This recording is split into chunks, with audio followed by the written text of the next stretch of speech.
Aqui você não manda, ouvi, até que alguém mostrou a verdade. Eu nunca vou esquecer o dia em que minha nora me disse, na frente de todo mundo, que eu não mandava nada naquela casa. Foi num domingo de almoço em família, na casa do meu filho Marcelo. Eu tinha 53 anos, acabava de perder meu marido havia 8 meses e estava tentando me reconstruir como conseguia. O que eu não sabia ainda era que aquela humilhação seria apenas o começo de uma série de eventos que mudariam completamente a forma como eu enxergava minha própria família. E mais importante, que me ensinariam que dignidade não se pede, se conquista. Meu nome é Helena. Nasci e me criei em Belo Horizonte, num bairro simples, onde todo mundo se conhecia e se ajudava. Meu pai era motorista de ônibus, minha mãe costureira.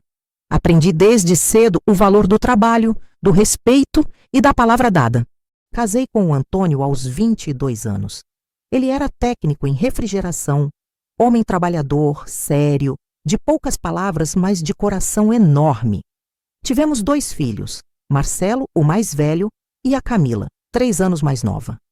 Trabalhei a vida inteira. Comecei como auxiliar de limpeza em uma escola. Depois passei para merendeira. E nos últimos 15 anos antes de me aposentar, trabalhei na secretaria da mesma instituição. Acordava às 5 da manhã, preparava o café, deixava tudo organizado para os meninos, pegava 2 ônibus para chegar ao trabalho.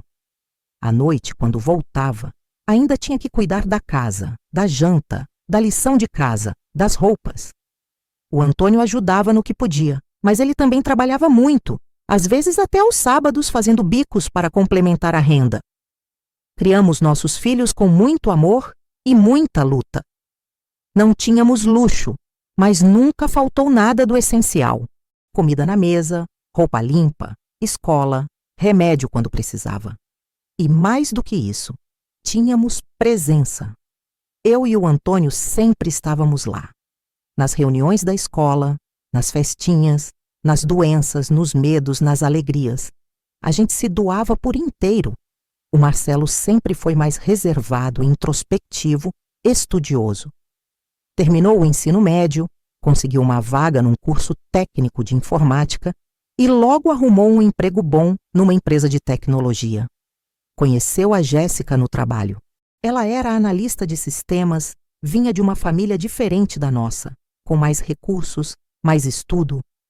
Quando ele me apresentou ela há 12 anos, eu senti que havia uma diferença ali.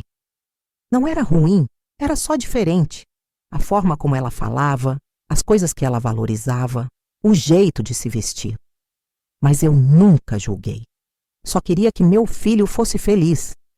Eles casaram e logo tiveram os 2 filhos, o Pedro, que hoje tem 10 anos, e a Sofia, com 7. Eu sempre fui uma avó presente. Mesmo trabalhando, sempre que podia, estava lá. Levava brinquedos, fazia comida que eu sabia que eles gostavam, ficava com as crianças quando os pais precisavam sair. E sempre respeitei o espaço deles. Nunca fui de me intrometer, de dar palpite não pedido, de questionar decisões. Eu só queria estar perto, fazer parte. A Jéssica nunca foi calorosa comigo. Educada, sim. Mas sempre houve uma distância, uma frieza. Eu percebia que ela me via como alguém de fora, alguém que não pertencia completamente àquele núcleo. Mas eu engolia. Fingia que não doía. Porque eu amava meu filho e amava meus netos e achava que com o tempo, com paciência, as coisas melhorariam.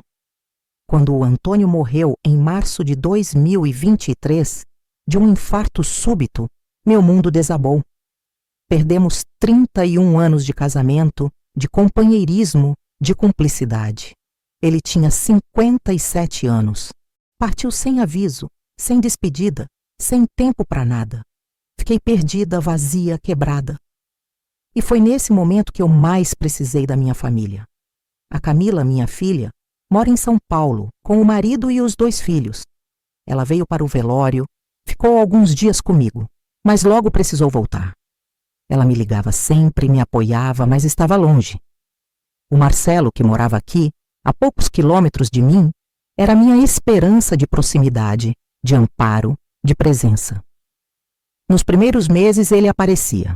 Me ligava, passava lá em casa, levava as crianças, mas aos poucos as visitas foram ficando mais espaçadas, as ligações mais curtas, e eu fui percebendo que ele só aparecia quando precisava de alguma coisa, que eu deixasse um bolo pronto para ele buscar, que eu ficasse com as crianças porque a babá tinha faltado, que eu emprestasse dinheiro porque o mês tinha apertado.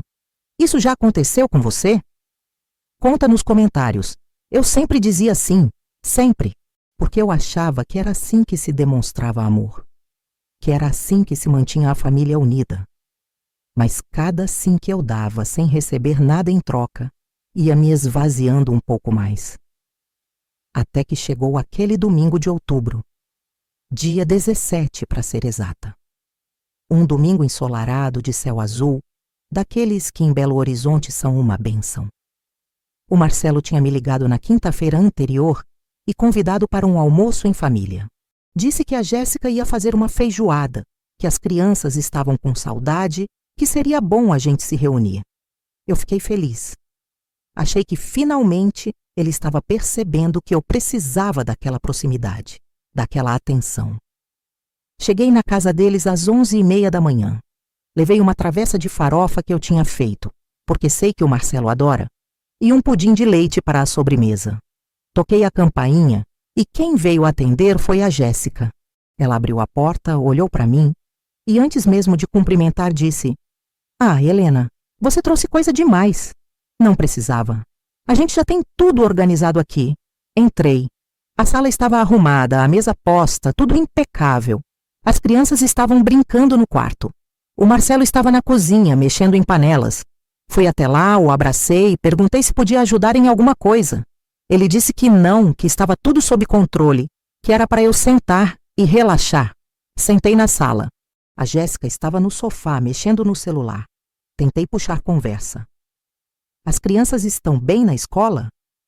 "Estão," ela respondeu sem tirar os olhos da tela. "E você, como está o trabalho?" "Normal," disse seca. Ficamos em silêncio. Um silêncio pesado, desconfortável. Até que tocou a campainha novamente. Era a mãe da Jéssica, a dona Marli, e o pai dela, o seu Rogério. Eles entraram, cumprimentaram todo mundo com abraços e sorrisos e imediatamente a atmosfera mudou. A Jéssica se levantou, animada, foi até eles, conversou, riu. Era como se ela tivesse acabado de acordar. Almoçamos. A feijoada estava boa, bem temperada, caprichada. Mas eu mal conseguia comer. Porque percebia que eu estava ali como uma obrigação, como alguém que não podia ser deixado de fora, mas que também não era exatamente desejado. A conversa girava em torno dos pais da Jéssica, dos planos deles para uma viagem, de um restaurante novo que tinham conhecido. Eu tentava participar, mas era como se eu não estivesse ali. Depois do almoço, fomos para a sala. O Marcelo serviu café. E foi nesse momento que tudo aconteceu. Eu estava sentada no sofá, ao lado da Sofia, minha neta, que estava me mostrando um desenho que tinha feito na escola. Eu elogiei, disse que estava lindo e ela, toda animada, perguntou: "Vovó, você pode ensinar a fazer aquele brigadeiro que você faz? Aquele bem molinho que derrete na boca?" Eu sorri. "Claro, meu amor. Qualquer dia desses a vovó ensina você." E a Jéssica, que estava do outro lado da sala, falou alto, de um jeito que todo mundo ouviu: "Sofia, não fica pedindo essas coisas para a vovó Helena. Ela já tem idade, já fez muito. Agora é hora de descansar. E brigadeiro se você quiser. A mamãe faz para você. Aqui você não manda a vovó Helena." Silêncio. Completo, absoluto. Eu senti como se tivesse levado um tapa na cara. Não pela negação do pedido da neta, mas pela forma, pelo tom, pela humilhação pública. O Marcelo baixou os olhos, não disse nada. A dona Marli e o seu Rogério ficaram constrangidos. A Sofia me olhou, confusa. Respirei fundo. Não ia dar escândalo, não ia chorar, não ia me rebaixar. "Entendi," eu disse e levantei. "Acho que está na hora de eu ir embora." Peguei minha bolsa, me despedi das crianças com um beijo rápido e saí. O Marcelo veio até a porta, tentou falar alguma coisa, mas eu só disse: "Está tudo bem, filho. Vai aproveitar sua família." E fui embora. Andei até o ponto de ônibus, peguei o coletivo e no caminho para casa, sozinha naquele banco duro, com o barulho do motor e das conversas ao redor, eu finalmente permiti que as lágrimas caíssem. Não eram lágrimas só de tristeza. Eram de raiva, de indignação, de vergonha. Como eu tinha permitido chegar naquele ponto? Como eu tinha me tornado tão insignificante aos olhos da minha própria família? O que eu ainda não sabia era que aquela humilhação pública seria o menor dos meus problemas, porque o que veio depois mudou tudo. Nos dias seguintes, o Marcelo não me ligou, nem mandou mensagem, nada. E eu também não liguei. Pela primeira vez em muito tempo, eu não fui atrás. Não implorei atenção. Não fingi que estava tudo bem. Simplesmente me recolhi. Fiquei na minha casa, na minha dor, no meu silêncio. A Camila, minha filha, ligou no meio da semana. Conversamos, contei o que tinha acontecido. Ela ficou indignada. "Mãe, isso não pode ficar assim. Você precisa conversar com o Marcelo. Precisa colocar limites." "Eu não vou implorar respeito, Camila", respondi. "Se ele não percebe sozinho o que está acontecendo, não sou eu que vou ensinar." Ela insistiu, disse que eu estava certa em me sentir assim, mas que era importante eu expressar. Prometi que pensaria. Mas no fundo, eu sabia que não adiantava. Palavras sem atitude não mudam nada. E a atitude naquele momento era exatamente o que eu precisava ter. Passei a me dedicar a mim mesma. Comecei a sair mais com a Neuza, minha amiga de longa data, que também era viúva e entendia minha dor. Fomos ao cinema, a uma cafeteria nova no bairro, a uma caminhada no parque. Retomei meu grupo de crochê que eu tinha abandonado depois da morte do Antônio. Comecei a cuidar mais da minha aparência, do meu cabelo, das minhas unhas. Não por vaidade, mas por respeito a mim mesma, porque eu tinha percebido que enquanto eu me anulava por outros, eu estava me perdendo. 3 semanas depois daquele domingo, o Marcelo apareceu na minha casa. Era um sábado à tarde, por volta das 4 horas. Toquei a campainha. Eu estava assistindo televisão de roupão, descansando. Abri a porta e lá estava ele com uma expressão estranha no rosto. Não era de culpa, não era de preocupação. Era algo entre o constrangimento e a urgência. "Oi, mãe. Posso entrar?" "Pode", respondi, me afastando. Ele entrou, foi até a sala, ficou de pé, meio sem saber o que fazer. Eu me sentei no sofá, esperei. "Mãe, eu preciso te pedir uma coisa." Não falei nada, só olhei. "É que a Jéssica está muito estressada com o trabalho e a mãe dela vai viajar semana que vem e a gente não tem ninguém para ficar com as crianças. Então eu pensei, será que você pode ficar com eles? Só essa semana. De segunda a sexta. Eu busco de manhã e levo de noite." Respirei fundo. Olhei para o meu filho. Para aquele homem que eu tinha criado, que eu tinha amado, que eu tinha me doado por inteiro. E percebi que ele não estava ali porque sentia minha falta. Não estava ali porque se importava com o que tinha acontecido. Estava ali porque precisava de mim.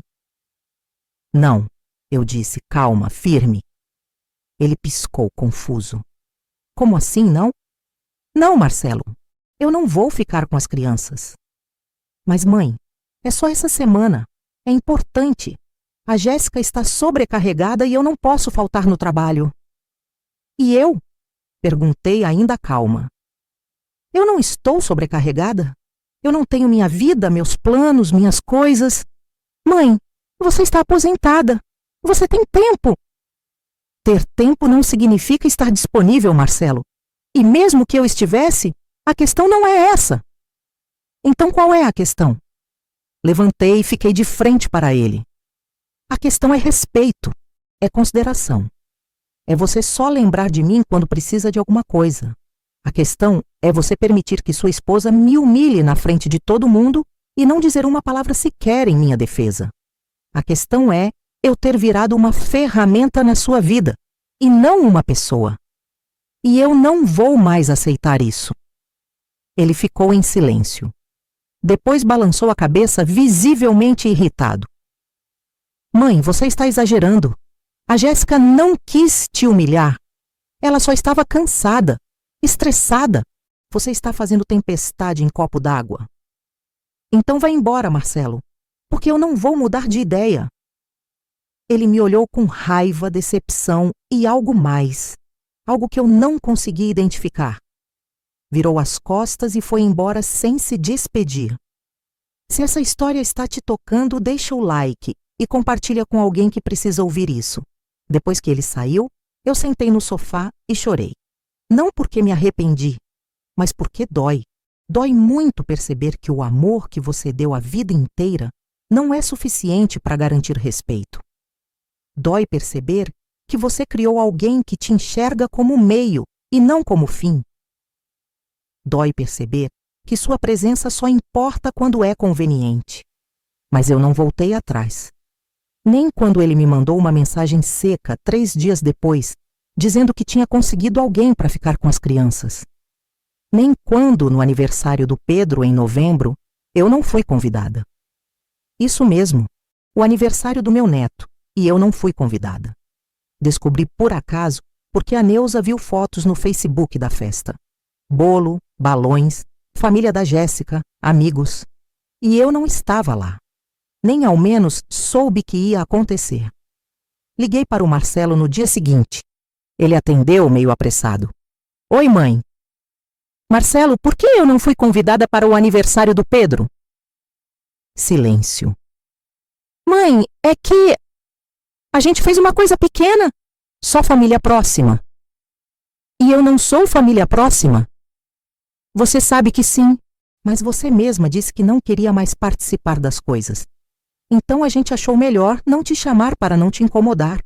Eu ri. Um riso amargo, doído. Entendi. Então agora virei um incômodo. Não é isso, mãe. Você está distorcendo tudo. Não estou distorcendo nada, Marcelo.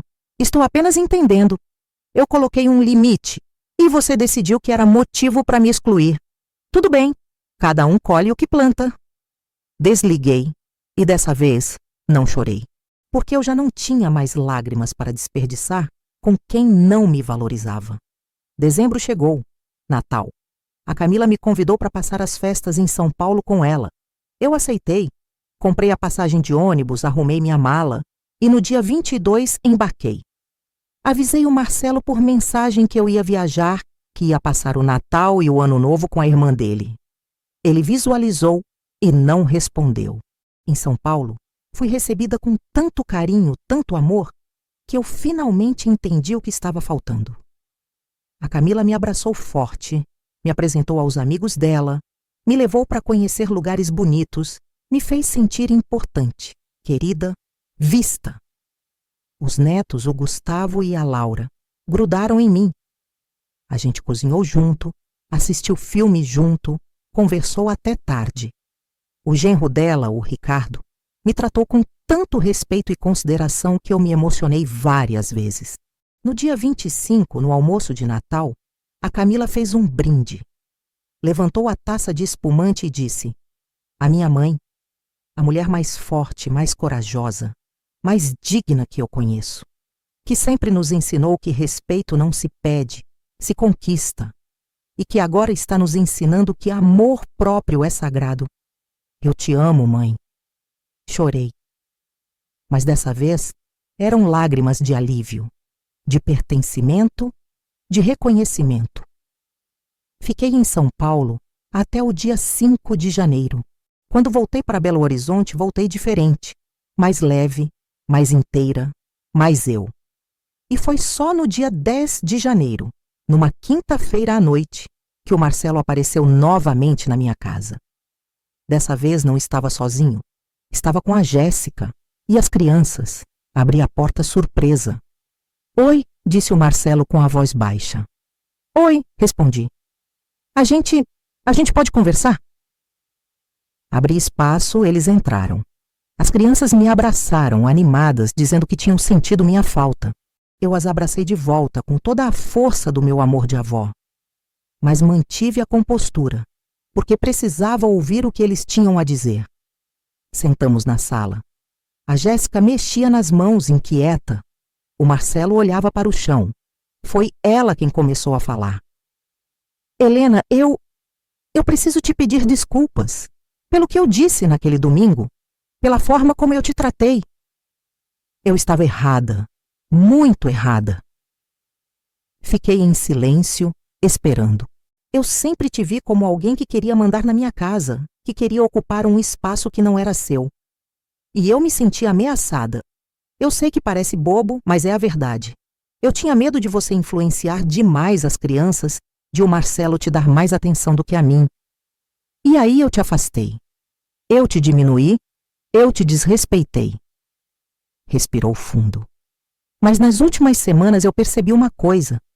Percebi que as crianças perguntavam por você, perguntavam quando você ia visitar, quando você ia fazer brigadeiro com elas, quando você ia contar histórias. E eu percebi que eu estava tirando delas algo precioso. A presença da avó.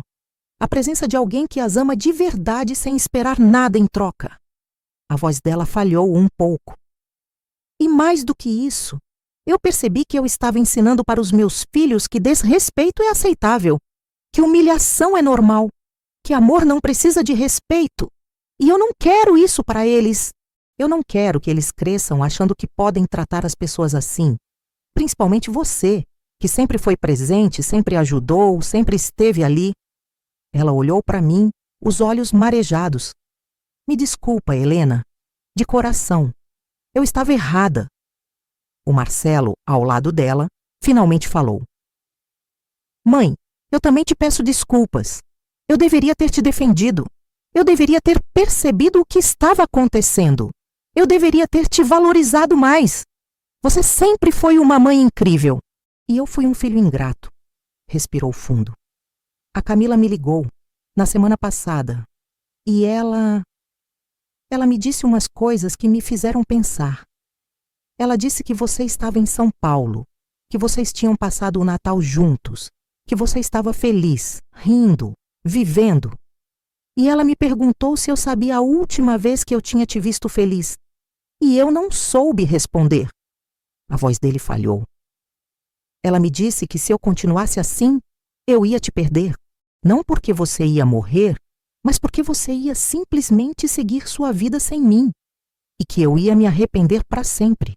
Que eu ia envelhecer e perceber que desperdicei a chance de ter minha mãe por perto, de aprender com você, de conviver com você.